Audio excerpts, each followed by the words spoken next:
Bueno, ella tomaste un paso muy importante. Muy importante.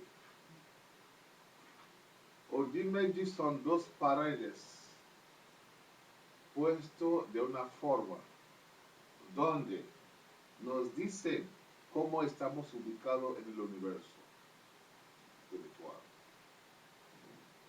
Nosotros, con Orunmila de un lado, Ifa encubierto entre las dos paredes, y los Odu en el universo del otro. Es muy rico Odimeji, donde realmente vimos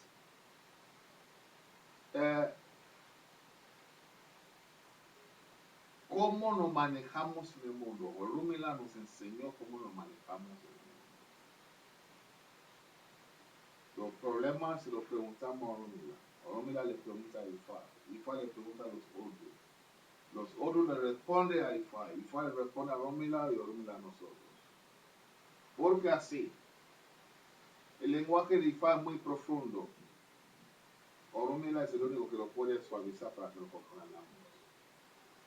Para que lo podamos comprender.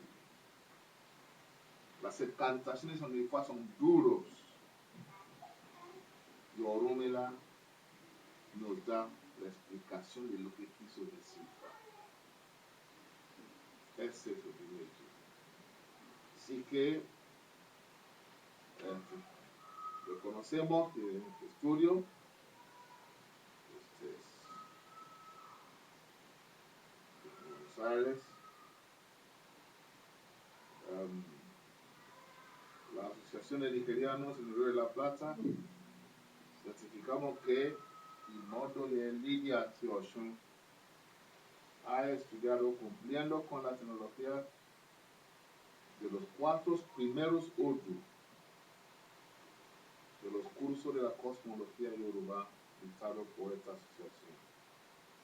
Se le otorga este diploma reconociéndola como Imodo Ye Ojulowo Odimeji àṣà ìbílẹ̀ Yorùbá.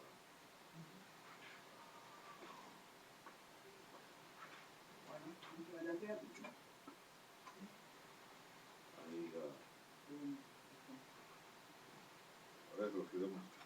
Vamos a mostrarlo. Aquí, para que lo vean todos.